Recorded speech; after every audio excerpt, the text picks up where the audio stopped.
again, everyone. So, it's been a while.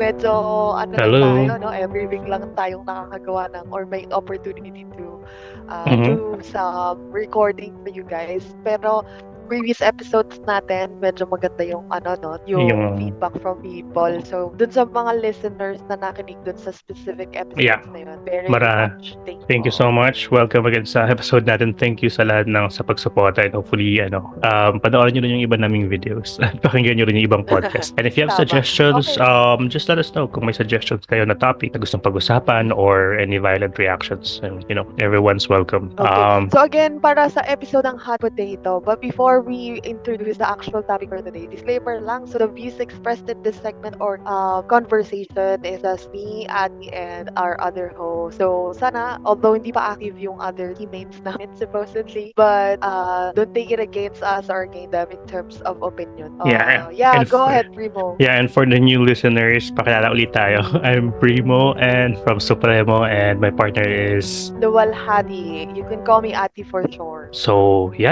our trending topic. I think this topic has been trending for the past 2 weeks na ilan tayo nagkaroon ng opportunity na pag-usapan. Pero I think it's an era of breakups. Itong natin yan, parang Oh, season of breakups lahat. I mean, parang kailan na pinag-usapan natin yung Katnil, tapos ngayon naman yeah. parang isang mainit na hiwalay na naman. Ano, parang naging chismis era na to yung podcast natin. But we can learn a lot from this news, from this breakups or hiwalayan and see if, Yeah, I mean, hindi lang siya reflection nung showbiz life eh. It's more of like a reflection correct. of our lives itself. Parang yung buhay din natin as mga Pilipino. So, 2 weeks ago, Bea Alonso and Dominic Roque called off their engagement and maybe broke up. Caused like a media frenzy and super nag-viral ng mga reactions from netizens and from Filipinos. So, in their joint statement, they said, after much thought, consideration, and care, we have mutually decided to amicably end our engagement.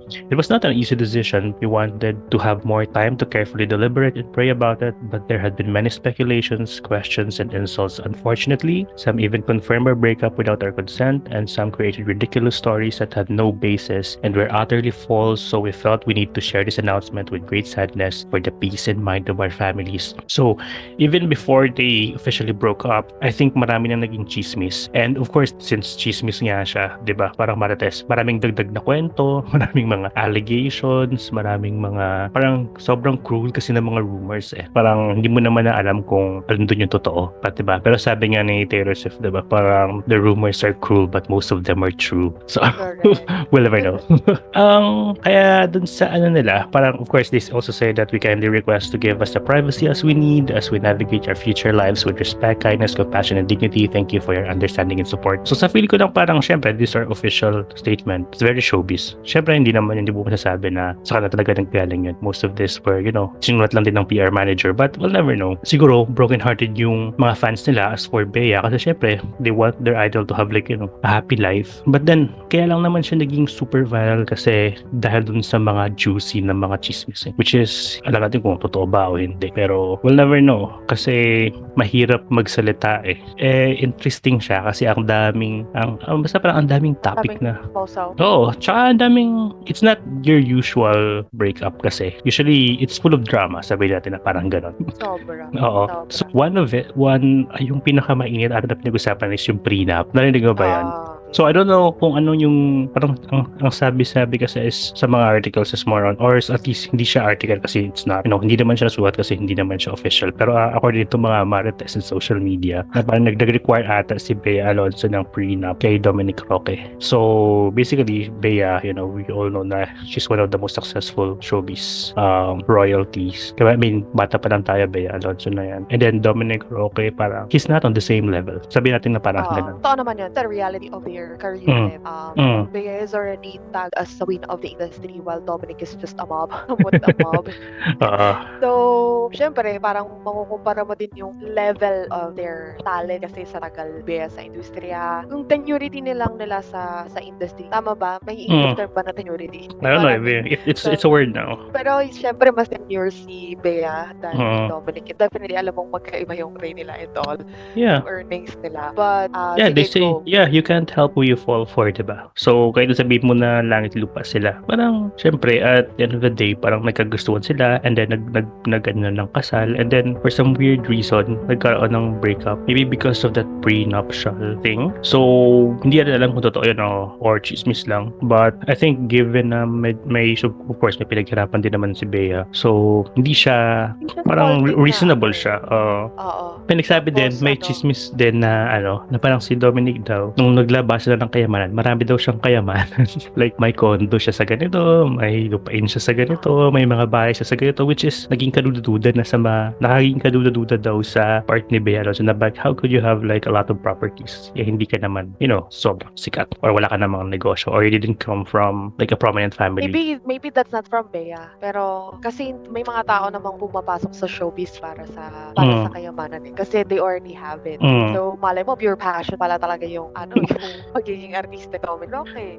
Pwede rin, pero 'di ba ang sabi nga is may nagsasabi I mean, of course, just take everything with a grain of salt kasi hindi ito parang lang naman to parang sabi-sabi lang, which is na hindi alam ni Bea Alonzo yung mga ganon. Kumbaga parang hindi nasabi sa kanya, so nagulat lang yung part nila na parang merong ganong kayamanan, and then lumabas na yung mga issue na yun nga, may sugar daddy daw or may which is kung iisipin mo na baka it's a grave allegation or parang binibintang mo yung tao kasi sabi nila hindi naman i-break up yung engagement na siya Kumbaga nagpaplano na kayo ng kasal hindi siya i-break up ng sobrang babaw lang na reason so there must have parang may nangyari talaga na mas may mabigat pang rason for them to decide to split up. Yeah, ganon. So, alam mo, hindi naman natin sinasabi na lahat ng chismis totoo. Pero, alam mo yan, parang when there's smoke, there's fire. There's fire. Tsaka sabi nga nila, diba, jokes are always happen, diba? Yes. So, may laman din may context din yung mga naririnig natin. Maybe it's not coming from the both of them, pero hindi rin naman siya lalabas without but regardless, in the first place, pareho silang public figures regardless kung sino mas sikat. So, coattails lang siguro. Everyone is bound to dun sa issue nila since everyone likes fame. I don't know. Maybe us too, but the reality is, syempre, kung naglabas na yung issue, people would like their 2 cents as well. Diba? Yeah. Hindi kasi tayo mga Pilipino, addicted tayo sa drama Kumbaga parang, syempre, nasanay tayo sa mga soap opera. So, siguro mas nagiging interesting sa atin kapag totoong buhay na yung mala soap opera na yung buhay ng mga artista. And we all know na yung mga artista mostly mala soap opera talaga yung buhay nila. But, para lang maging relatable sila no? Yeah, okay. Parang, but regardless, of your, sorry, go ahead. Yeah, no, but regardless of any reason ng hiwalayan nila, I think people, yung pagbigyan yung request nila to give them privacy. Kasi, alam mo yun, masakit sa kanila yun Yung baga, kung sa atin, novelty yung ganitong mga balita, mas sakit sa kanila yun. Kasi, imagine breaking up with someone you love or breaking up an engagement. I think they do love each other, pati. It's not as if they're just in a relationship just to be in a relationship. I think they actually truly love each other. Yeah, naniniwala naman ako dun. May narinig ako, by the way. Just to add lang. Kasi nga, pina-investigate, isa sa mga reason is pina-investigate ng family ni Bea kasi daw si Dominic prior to it. So, parang nag-escalate, somewhat na-escalate yung issue nila pareho because ganun nga yung back. So, parang, medyo sad na they had to break up kung yun yung main reason ng breakup nila. But I do understand na, siyempre, our family. So, they actually, although wala naman talaga dapat silang say kasi between, for example, from me and you, pag tayo nagkatuluyan ng ganon. But, we have our own baggages to deal with, right? We have our own family. I mean, you're somewhat the breadwinner of your family at some point or until now. Marami tayong dependent. So, if may say sila dun sa situation natin, sa relationship natin, for sure. Magmamatter yun. So, para sa akin, dun sa relationship nila, diba, they had to give up, diba? Mm. Pero ang sad, no, yun yung reason mo mag-give up. Kasi hindi naman lang, I mean, family is important, pero yung magiging future family mo, hindi naman yung family mo lang, diba? Yes. But yung special partner, kaya nga they have a different relationship level compared to your family. Oo nga. Anyway. Tsaka kasi sabi na parang the family you create is, I mean, I don't know kung naniniwala ka, pero sabi na the family you create is more important than the family you had. Parang ganon. Or you're born with. Parang, kasi parang ganon. yung born with the family is you actually don't have any choice. Yes, that's correct. It's something that fate through or life throws at you, diba? Pero yung person that you end up with is a person that actually, that you choose. Not just that someone you choose, but yung someone na kayang i-tolerate. Kasi marami kang pwedeng sabing personal feeling when it comes to family. Pero yung special person, lahat ng personal feelings mo, yes, naisip mo, mga masama mo thoughts, positive or negative, sa kanya mo lang share. So, hindi mo magagawa sa family. Merong limits, may boundaries. Yeah. So, but I guess, since na sila, na dalawang like famous people, I think there's a lot in play kasi, like yung image. So, alam mo yun, yung personal life nila, syempre, parang titingnan ng buo ng tao. So, hindi lang basta decision nila. Parang they can't do anything they want. Parang there are people na mag-advise lagi, especially like PR, and pag hindi na maganda yung PR, minsan pinaghihiwalay sila, ganun. So, what we'll never know, kung kung ako, in my 2 cents lang, parang, I think, parang, alam mo yun, parang, like ko sinasabi na parang we shouldn't parang make the like yung mga celebrities to be like our role models, actual kasi hindi sila, kasi mga tao din naman yan parang they still feel pain, they feel the same way that they do. If we think na hindi sila relatable talaga sila. And yun naman yan, parang if you think you're tired with work, although iba yung type of work mo, they do feel tired as well. And kung alam mo na dahil mayaman sila, marami silang pera, they don't fail. They also still feel failure, and some of them actually may be depressed na rin, parang ganun.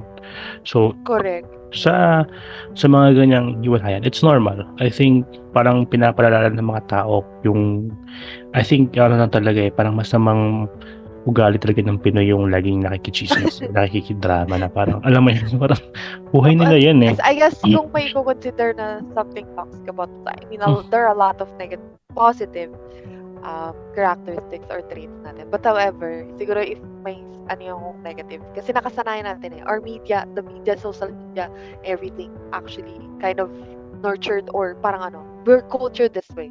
So, ayun, chismosa nga, tama ka doon. It's maybe something that we should reflect on. Pero ano yung takeaway mo doon? Yung sa'yo, personally? Bago ako mag-take away, may tanong ako sa'yo. One, if you were in the same situation, prenup lang. Okay. What if, kunyari, you're about to get married and everything, love mo rin yung person. I-assume natin na love din nila yung isa't isa. Sige. But, someone had to intervene. Yung tapos ang sabi, the only way we could let you guys get married is to get a prenup. Would you or would you not? I would, actually. Pinag-isipan ko na to para for me kasi, alam mo yun, hindi ko kasi kina-consider yung marriage as end all be all. Parang ganon, parang end game. Kasi sa akin, okay lang. There are a lot of possibilities. There's a lot of possibilities that could happen, parang paano pag kinasal na kayo tapos hindi pala kayo, alam mo yun, match, ganon. And then inisip ko kasi, fine, kung ano yung naipon mo, na kayamanan mo nung binata ka pa, it should be yours, diba? Parang fair lang yun Tapos nung kinasal na kayo, whatever kayamanan na nakuha nyo, yun yung conjugal. Pero yung, for example, kung ako nanalo ako sa loto ngayon ng mga 100 million pesos, tapos biglang next thing kakasal na kami, dapat sa akin na ngayon, hindi ko pwedeng hindi dapat yun property, kasi alam mo yun, parang naghirap ka for like years and years. So nakapag-ipon ka, and then one person, ibig sabihin mo na mahal mo siya, one person will come and then may claim na siya agad.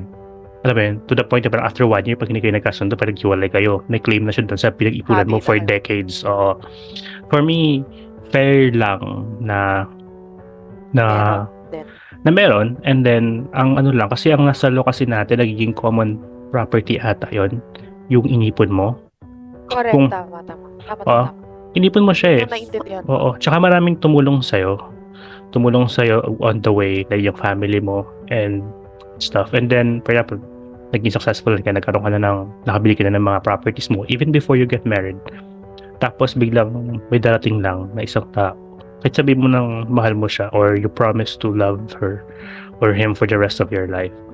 Pero you'll never know what happened eh. Napaka-erroneous ng tao eh. Magkakamali tayo eh.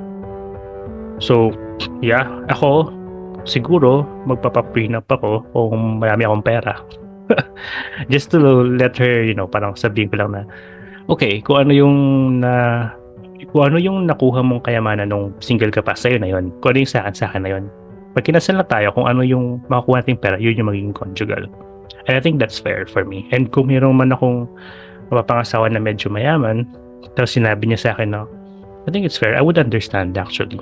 Hindi ko gets yung kung mahal mo, ba't ka magagano, hindi mo pagkakatiwalaan. Kasi it could go other way around eh. Parang kung mahal mo, bakit hindi mo naiintindihan yung ganong situation? Kasi nag-make Tama. sense naman siya. I don't know. Ikaw ba? I'm actually sad that my answer would probably be the same too. So I actually agree that it's okay to have a prenup. But if it's not dead, I think but para sa akin, ang definition ko lang yan is, it requires consent from both parties. Yeah. If the moment na mag-agree kayo na, yeah, I think it's better for both of us to have this, then go. If not, I don't think I don't need it, sabi ng partner. And ako, okay lang na meron, okay lang din na wala. Pero nagigets ko, maganda yung logic eh. Kasi naisip ko rin kasi, ang naisip ko naman sa akin naman, ang napag-isipan ko naman is that, the moment na, tama kayo mga pinagpundaran mo na sa sarili mong sikap. So, di mo naman pinagpundaran, for our situation, for example, ay hindi ko pinaghirapan yung pinaghirapan ko para sa sarili ko. Pinaghirapan ko yun for my family. Yes, So, yeah. I'd like to separate that from my future relationships kasi hindi pa rin yung mga pero naisip ko din dyan, food for thought lang din naman. If magsa-separate na kayo, pwede siguro kung basta ang hirap, no? It's like a trap question. Sorry pero naisip ko lang kasi kanina na it's a good topic to talk about. Well, it's good, yeah. Pero yeah, malamang sa malamang, ganun din yung gagawin ko. Pero hindi naman to the point. Ewan ko, kasi prenup pa rin naman yung ending nun kapag may agreement kayo prior to marriage. Yes, yeah. Kahit anong gawin kong sagot na, parang medyo sad yung part. Prenup pa rin siya at the end of the day. So, yeah. Second question ko. Sige, go lang. Kasi sorry. Kasi, di ba lumabas nga yung topic na meron daw sugar daddies. Okay, good. Huwag na natin lagay yung pangalan ni Mr. Protagonist main lead sa story natin. So, meron daw siya sugar daddy. Ang question ko is, if yung partner mo, regardless kung marriage or relationship mo nila, would you be accepting if they have been in a same-sex relationship prior to your relationship? Dapat ako yung katanong sa'yo nito eh. Kasi yung sa akin, kung babae sa babae, okay lang naman. Parang hindi siya ganun kasing tabu eh, nung kung sa'yo eh. I don't know, maybe sa... Okay, I get you. Sa akin siguro, ako, past is past eh. Okay, let's say sabihin natin, may sugar daddy, tapos biglang siya, parang... Or let's say sabihin natin dati siyang prostitute or dati siyang porn star. Yan para sa'yo. Yan. Hindi, sa akin at the end of the day, alam mo yun, parang meron kasing kung mahal mo yung tao na yun, alam mo yun, parang the past is the past eh. As long as hindi yun na ginagawa or as long as dinisclose niya sa'yo naman yun sa'yo before kayo naging kayo, kasi hindi mo dapat i-crucify yung isang tao dahil sa naging past siya kasi marami rin siyang dahilan kung bakit niya ginawa yun eh. Masasabi mo kasi na parang malay mo naging kasi parang naranasan mo na ba na maging super down or naging super broke to the point na parang you just kill yourself at yung tanging savior mo lang is yung to sell whatever you have, which is sa kanila nga siguro yung katawan nila. Pero I don't judge anyone kasi who does that. Kasi alam ko na meron silang mabigat na dahilan para gawin nila yung mga ganong bagay. So, kung sakaling meron man akong parang ganon na kung say alam ko naman na mahal ko siya, I think I could, forgive naman. Na-tolerate, di ba? It's something you accept. Yeah. I Ako, mean, same yeah. lang din yung sagot ko. At saka, pero mas tabo kasi sa babae. Pag sa babae kasi, alam mo yun kapag... Siguro, marami Mm. kaming hurdle na pagdadaan if ganun yung situation. Mm. Siyempre, sa family namin, very rare kasi yung hindi masyadong common sa family namin. Like, wala kaming masyadong lesbian people. Wala kaming gay people. Yung bloodline na, yung family line. So, siguro medyo merong magkakaroon ng anong tawag. Hindi ko alam yung Tagalog word, like resistance sa family. Kung may ganun pa. Kung may mga ganun, Oo. Pero, I am my own person. Yes. And as much as I do love my family, it's up to me to decide whether or not to accept. Siguro, ang maganda doon, ang tanong lang naman dyan is, how long, if you were in a relationship together, have they been doing it? Kasi ibang question or ibang iba na yun. Ibang problem yun eh. Yeah, na that's kapag kayo na, tapos ginagawa niya pa. I think that's not... Hindi na yun. Cheating na yun eh. Oo, tama. So, okay lang. Tama kayong past is past. Saka feeling ko kasi, people are shaped with those things na dumaan sa buhay natin. Hindi ka naman judge or hindi rin naman super perfect yung buhay ko and marami din akong pinagdaan. Marami kang pinagdaan. So, I think we have to have this benefit of the doubt dun sa taong makikilala natin about that. Kasi yun, one, alam naman natin sa sarili natin na kahit anong gawin natin, nobody's perfect. Yeah. But ewan ko, baka ganun yung tingin mo sa sarili mo, so mag-break na lang talaga kayo, di ba? Friend, mga nakikinig dyan na perfecto, thank you. Good job na perfect kayo, pero I don't think anyone is that. Yes, pero, yun. But at the end of the day, alam mo, we're in this age kasi, or I mean, we're in this era na, and matanda na tayo to the point na we still care for other people, what they see, what they think, or kung parang nila tayo nakikita. I think dapat, alam mo yun, your 30s and your 40s, parang you don't care eh. Parang yun, parang you don't care anymore kung ano kasabihin nila. Kasi at the end of the day, kayo naman yung nagkasama, hindi ka naman nabubuhay para mag-please ng mga tao. Pero siguro kasi sa party na Bea and Dominic, artista sila. So, kaya maraming at play. Alam mo yun, hindi natin masabi. Kasi malam mo, parang she could lose endorsement if ever kung may totoo nga yun, di ba? Para mga ganun. Di ba? And endorsement, will cost her millions. Yeah. Talaga. So, masyado complicated yung situation nila.